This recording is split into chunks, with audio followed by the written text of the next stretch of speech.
Hello friends, हम लोग जो है प्रकाश दीप्त कालिता के बारे में बात कर रहे थे। We are talking about the photoperiodism in which we saw, जिसमें हमने देखा कि 5 तरह के पौधे मैंने बताए, अपनी किताब में 3 तरह के दे रखे हैं। एक कहलाया शॉर्ट डे प्लांट, लघु दीप्त काली पादप। नंबर 2 लॉन्ग डे प्लांट, दीर्घ दीप्त काली पादप। नंबर 3 डे न्यूट्रल प्लांट, उदासीन दीप्त काली पादप। Number 4 long short day plant, दीर्घ लघु दीप्त काली पादप।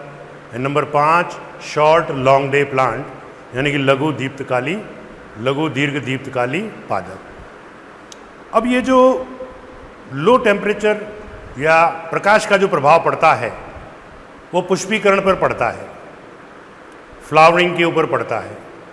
लेकिन पुष्पीकरण के लिए कौन से हार्मोन, कौन से वर्णक उत्तरदायी होते हैं, इसके बारे में आज अपन लोग बात करेंगे। तो फ्लोरिनेशन के लिए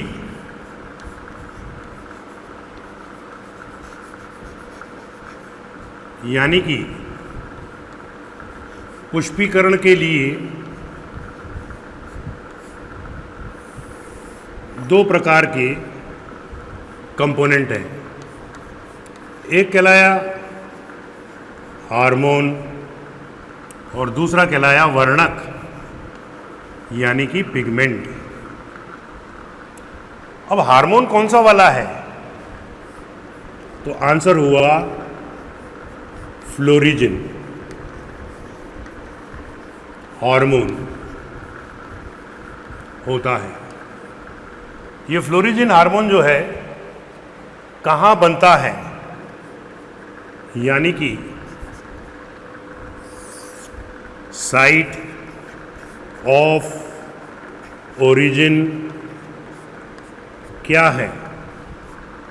तो आंसर होता है पत्तियों में बनता है, लीव्स, पत्तियों के अंदर यह बनता है। फ्लोरिजिन शब्द जो है, टर्म जो है, वह चेलाकियान द्वारा दिया गया था। फ्लोरिजिन के 2 रूप होते हैं। एक कहलाता है एंथेसिन और एक कहलाता है जिबरलिक एसिड। ये जिबरलिक एसिड भी अपन ने देखा था, बॉल्टिंग इफेक्ट के लिए उत्तरदायी होता था, कायिक अवस्था को जननीय अवस्था में बदलने के लिए रिस्पॉन्सिबल था। एंथेसिन जो होता है वह दीर्घ दीप्त काली पादपों में केवल एंथेसिन होता है। कब? छोटे दिनों में। और बड़े दिनों के अंदर दीर्घ दीप्त काली पादप के अंदर एंथेसिन और जीए दोनों होता है। यही कार्यक्रम वहाँ उल्टा होता है जिबरलिक एसिड के साथ में। खैर, अपने को इतना नहीं जाना। एंथेसिन से वर्ड बना है एंथेसिस। और एंथेसिस क्या होता है? जब कलिका यानी कि बर्ड काहे में बदलती है, फ्लावर के अंदर बदलती है। तो ये एक पॉइंट हुआ कि भाई पुष्पीकरण के लिए 2 चीज़ें चाहिए, हार्मोन और पिगमेंट। हार्मोन कौन सा? Phlorizin. Site of origin of hormone leaves. Phlorizin term किसने दिया था? चेलाकियान ने दिया था। इसके कितने रूप हैं? 2, एंथेसिन और जीए। एंथेसिन से वर्ड बना है एंथेसिस। एंथेसिस का मतलब होता है कलिका का पुष्प में बदलना। इसको हम लोग बोलते हैं एंथेसिस। आता है ये कभी कभी, और एंथेसिस के लिए एंथेसिन हार्मोन की आवश्यकता पड़ती है। मैंने ये भी कहा था कि पुष्पों के अध्ययन को हम लोग जो है एंथोलॉजी कहते हैं। क्या बोलते हैं? एंथोलॉजी कहते हैं। ओके, अब अपन बात करने जा रहे हैं पिगमेंट की। पिगमेंट जो है वो है फाइटोक्रोम,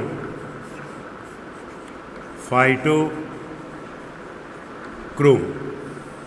फाइटोक्रोम पिगमेंट जो होता है यह पुष्पीकरण के लिए प्रकाश को अवशोषित करता है। फाइटोक्रोम का निष्कर्षण यानी कि एक्सट्रैक्शन किसने किया था? तो आंसर हुआ बाय बटलर। बटलर ने किया था। ओके। दूसरी बात, इसका मॉलिक्यूलर वेट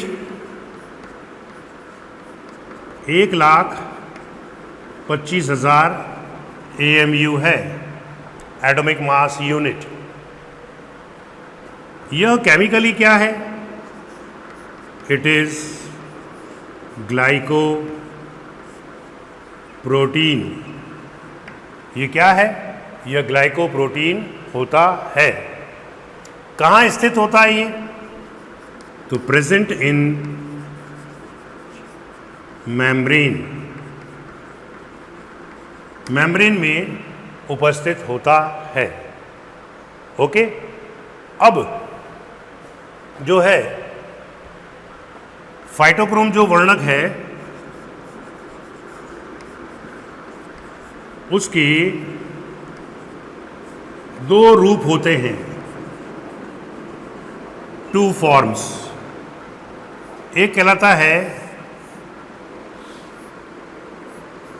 PFR760 और एक कहलाता है PR660।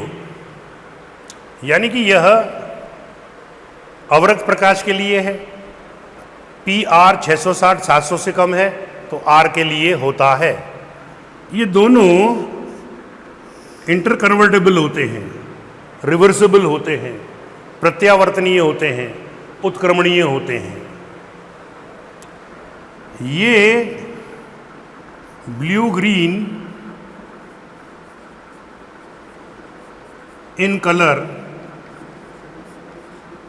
होता है और ये जो है लाइट ग्रीन इन कलर होता है।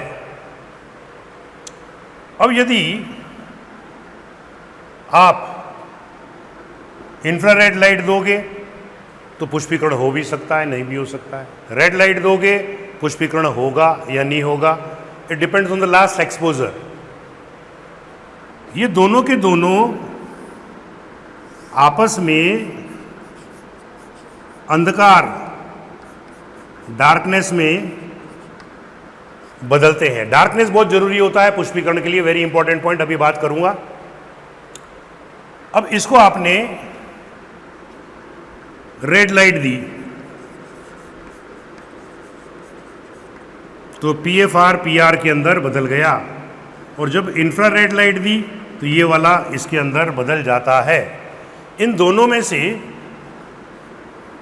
PR जो होता है वो बायोलॉजिकली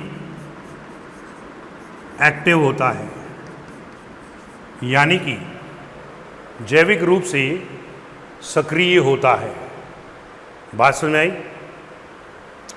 अब बात चलेगी कि हमारे पास में दो पौधे हैं, शॉर्ट डे प्लांट, और एक है मेरे पास में लॉन्ग डे प्लांट।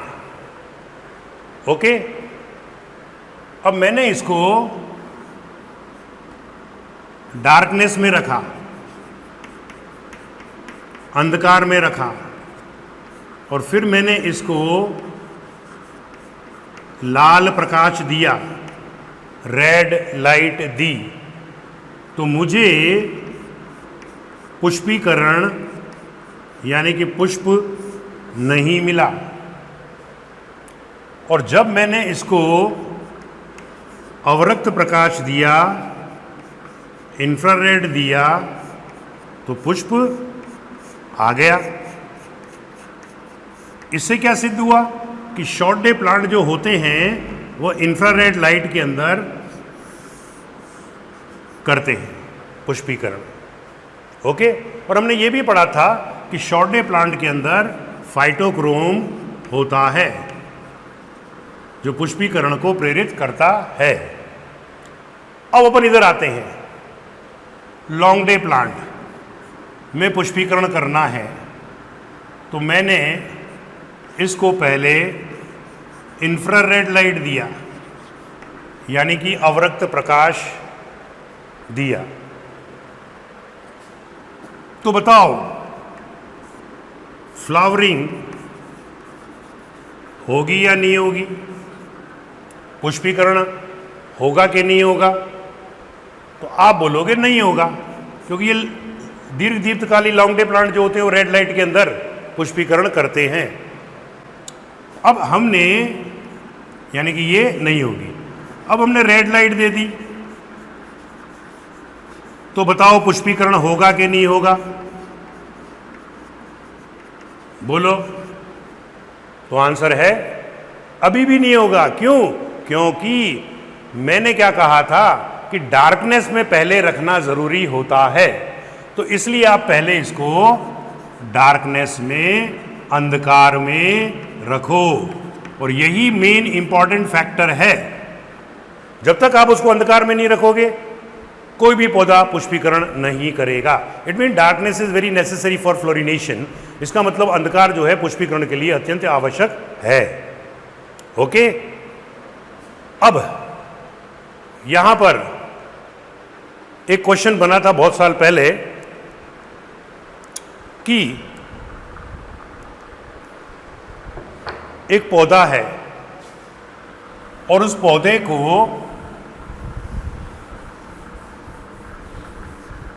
हमने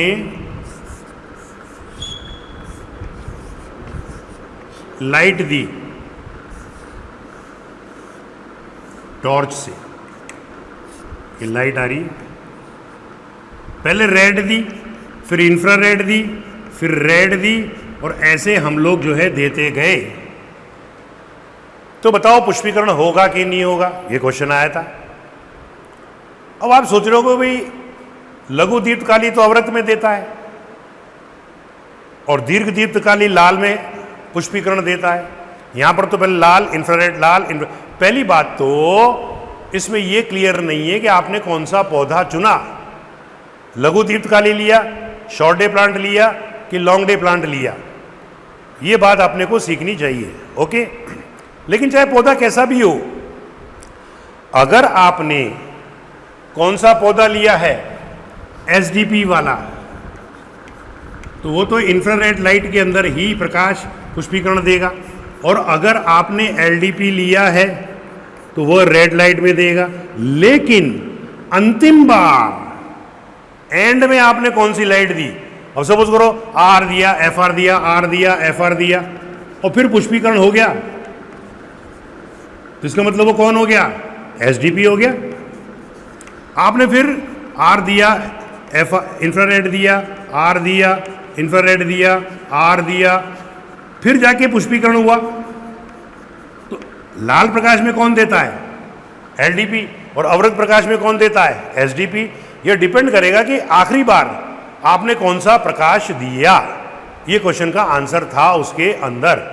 ओके, चलिए साहब, अब हम बात करेंगे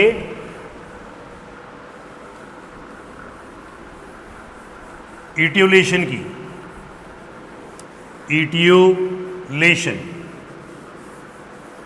इट्यूलेशन को हम लोग पांडुरता कहते हैं। क्या बोलते हैं? पांडुरता। इट्यूलेशन को हम पांडुरता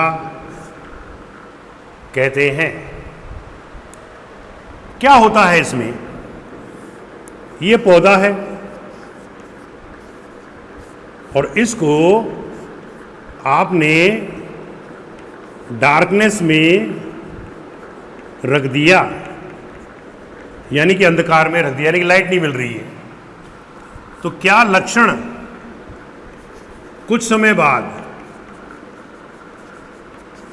इसमें क्या लक्षण देखने को मिलेंगे कि तना जो होगा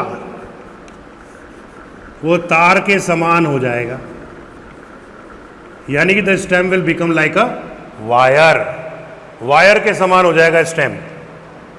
दूसरा, वेस्कुलर बंडल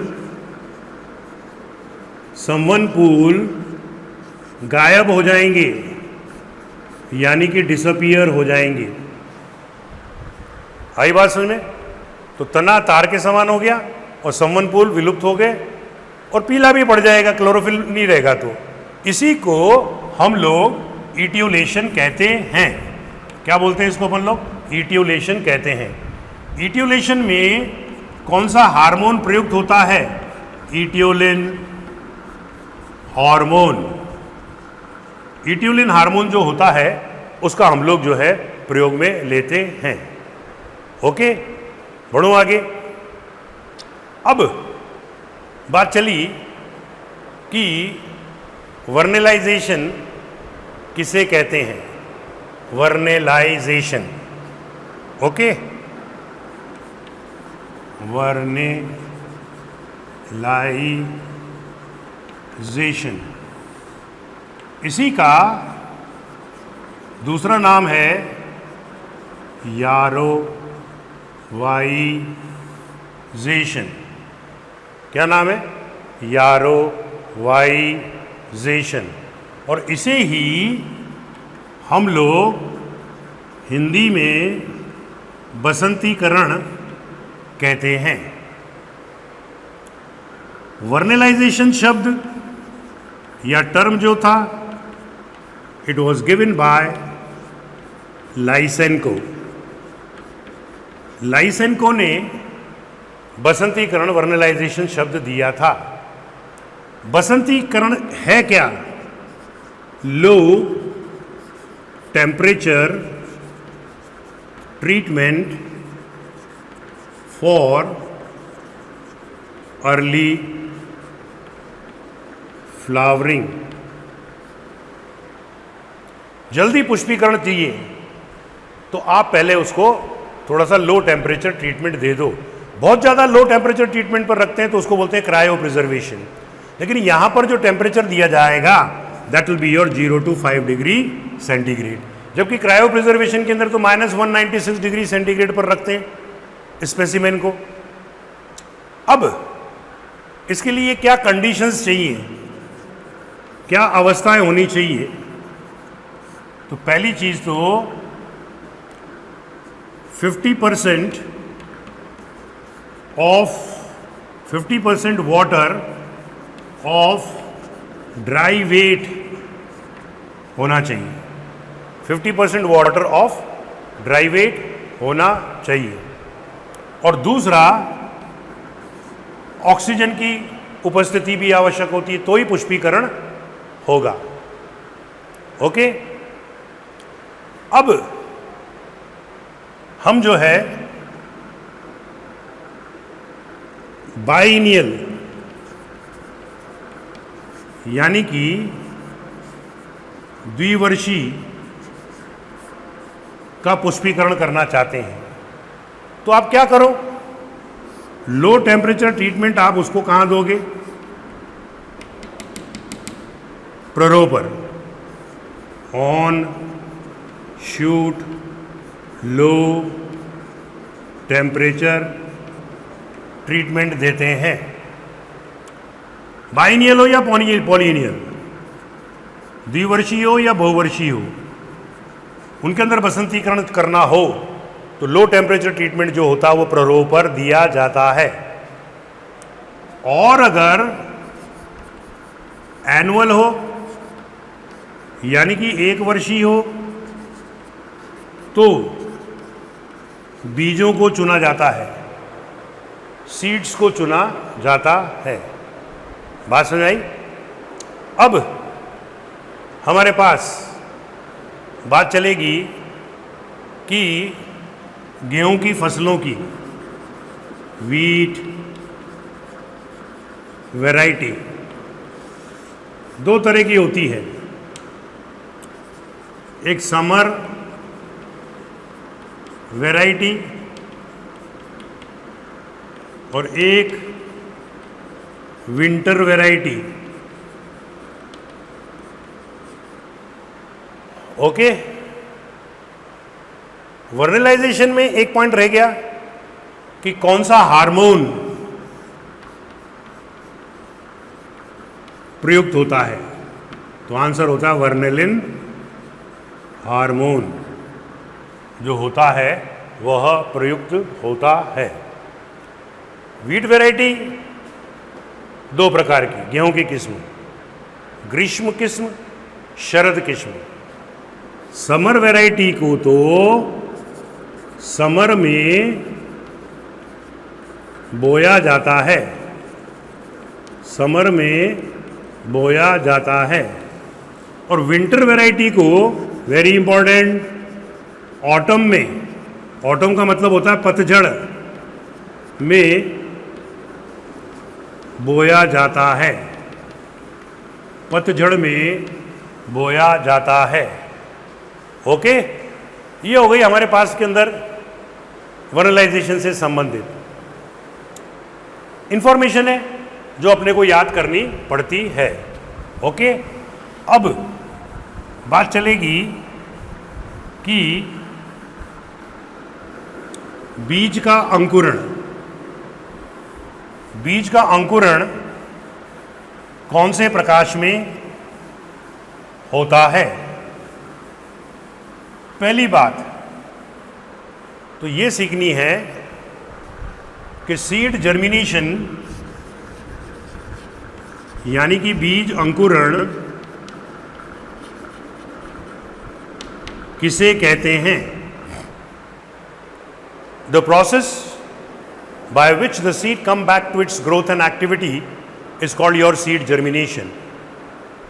वह प्रक्रिया जिसके अंतर्गत की बीज सक्रिय अवस्था में आ जाता है उसे हम लोग बीज अंकुरण कहते हैं। बीज अंकुरण के लिए सुटेबल एयर,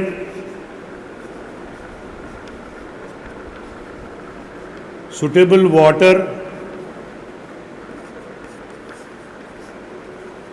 और तीसरा सुटेबल टेम्परेचर की आवश्यकता होती है। परंतु कौन से प्रकाश की आवश्यकता पड़ती है, तो आंसर होता है red light is necessary for seed germination. Seed germination, red light is necessary for seed germination. कैसे कि हमारे पास में ये बीज है, इसको हमने पहले इंफ्रारेड लाइट दी, फिर रेड लाइट दी, फिर इंफ्रारेड लाइट दी, फिर रेड लाइट दी, अंत में कौन सी दी, रेड लाइट, तो बीज का अंकुरण हो जाएगा। क्या सीखा कि बीज का अंकुरण रेड लाइट में होता है, विबग्योर में से। ओके, अब आता है हमारे पास में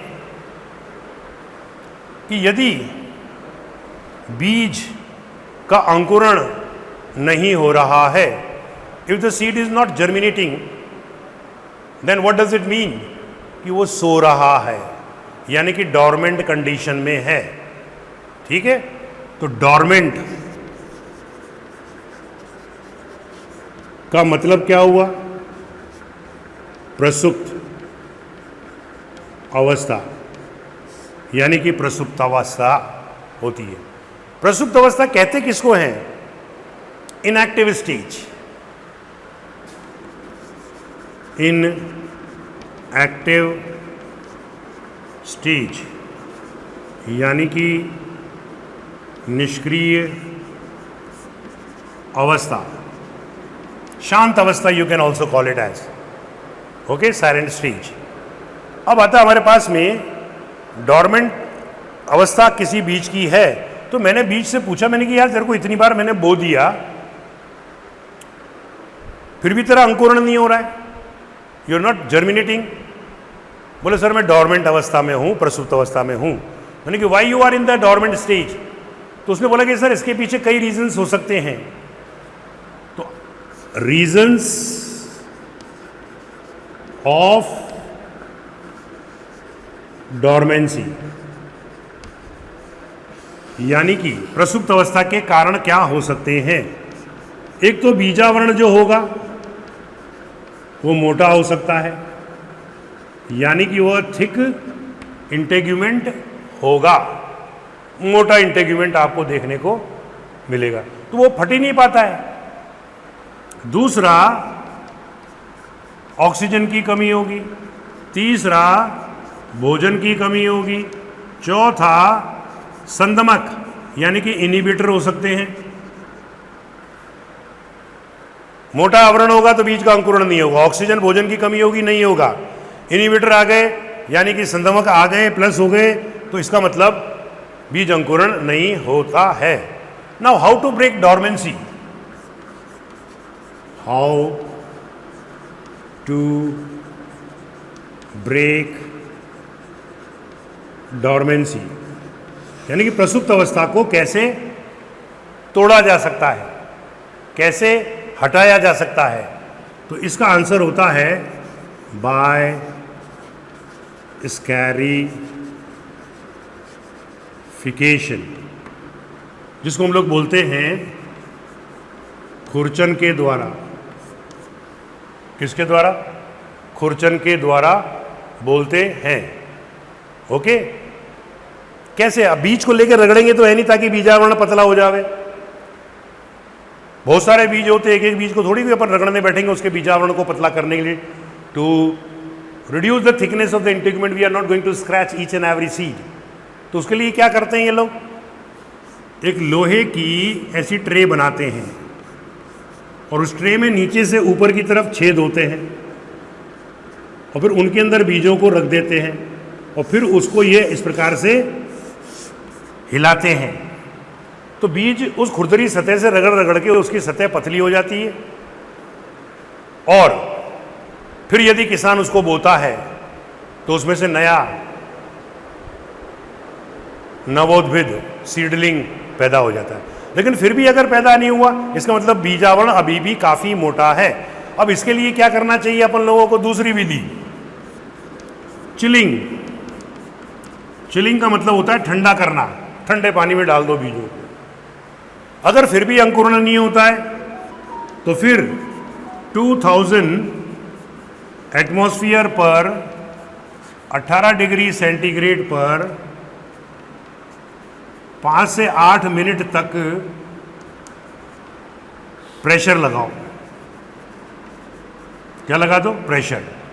तो बीजावरण के अंदर जो कोलाइडल पार्टिकल्स होते हैं वो हट जाएंगे, पानी आसानी से एंटर कर जाएगा, इम्बाइबिशन हो जाएगा, बीज का जर्मिनेशन भी हो जाएगा। मगर अभी भी नहीं हुआ तो आप चौथी विधि अपना सकते हो कि इन डाइल्यूट HCl में डाल दो, यानी कि तनु हाइड्रोक्लोरिक अम्ल के अंदर उसको आप डाल दीजिए। और अगर अभी भी आपका बीज में अंकुरण नहीं हो रहा है, इसका मतलब ये हुआ कि आपके बीज में जान ही नहीं है। आगे सुने, क्या नहीं है उसके अंदर? जान नहीं है। अब जान नहीं है तो कैसे चेक करें? किसान तो खरीद लाता है बीज वाले की दुकान से बीज, वो बेचारा थोड़ी कोई जानता है कि इसमें जान है कि नहीं है, वो तो खेतों में जाके बो देता है। जो सीड कॉरपोरेशन ऑफ इंडिया होती है दिल्ली के अंदर जो है, उसको किसानों में वितरण करने के पहले वो चेक करती है एक केमिकल से कि बीज में जान है या नहीं। तो what we are going to do कि हम बीज की जैविकता को चेक कर रहे हैं। How to check seed viability, यानी कि बीजों की जैविक क्षमता को हम कैसे परख सकते हैं। तो आंसर होता है बाय टी टी सी, जिसे बोलते हैं ट्राइफिनाइल टेट्राजोलियम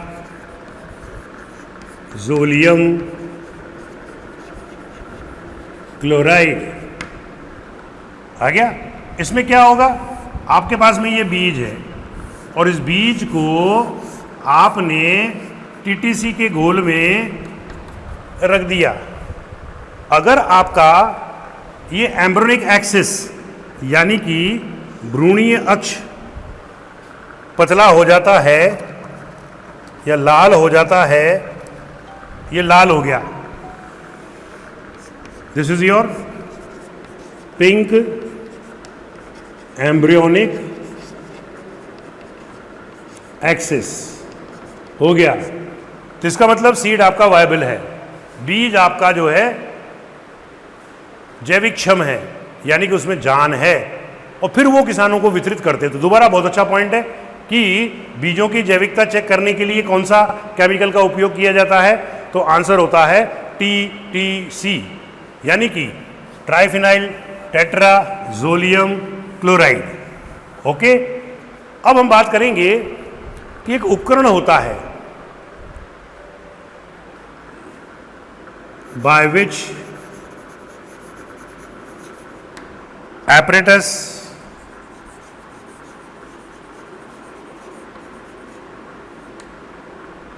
gravitational effect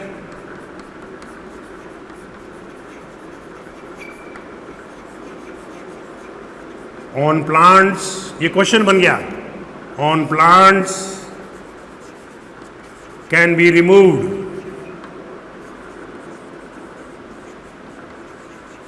कि पादपों पर से गुरुत्वीय प्रभाव को कैसे दूर किया जा सकता है। आप ये देखो कि प्रांकुर जो होता है वो प्रकाश की तरफ जाता है, मूलांकुर रूट की तरफ जाता है। अब हम किससे ऐसा करें कि ना तो प्रांकुर ऊपर जावे ना मूलांकुर नीचे जावे, यानी कि आप गुरुत्वीय प्रभाव को दूर कर रहे हो, you are removing the gravitational effect on the plants. तो इसका आंसर होता है by phytotron apparatus. Phytotron apparatus के द्वारा इस गुरुत्वीय प्रभाव को पौधों पर से दूर किया जा सकता है। अब ये फाइटोट्रोन एपरेटस होता क्या है, ये ऐसा होता है, इसके अंदर मोटर लगी होती है, मोटर का संबंध जो है बिजली से होता है। ओके, आपने ऑन किया, यहां पर एक एक्सेल लगा रहता है जो पंखे की तरह घूमता है, और इसमें ये क्लिप लगी होती है, दिस इज योर क्लिप, और इस क्लिप के अंदर उस पौधे को लगा दिया जाता है जिसका ऊपर से गुरुत्वीय प्रभाव आपको दूर करना है। अब आपने स्विच को ऑन किया, स्विच को ऑन किया तो ये घूमने लगा, ये भी खूब तेजी से घूमने लगा। तो अब हार्मोन जो है न तो एक तरफ नहीं है, न तो इधर ज़्यादा है न इधर, बल्कि वो जैसे गोल गोल घूम रहा है। तो ये जो पौधा होगा ना तो ऊपर जाएगा ना नीचे जाएगा, बल्कि ये सीधा ऐसे हॉरिजॉन्टली जो है वृद्धि करेगा। बात समझ आ गया? तो यह फाइटोट्रोन उपकरण है जिसके द्वारा कि हम लोग जो है गुरुत्वीय प्रभाव को दूर कर सकते हैं।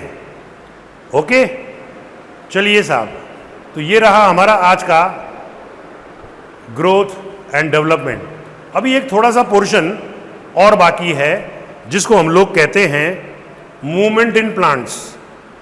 तो इस मूवमेंट इन प्लांट्स को हम लोग करेंगे अगले एपिसोड में। Thank you.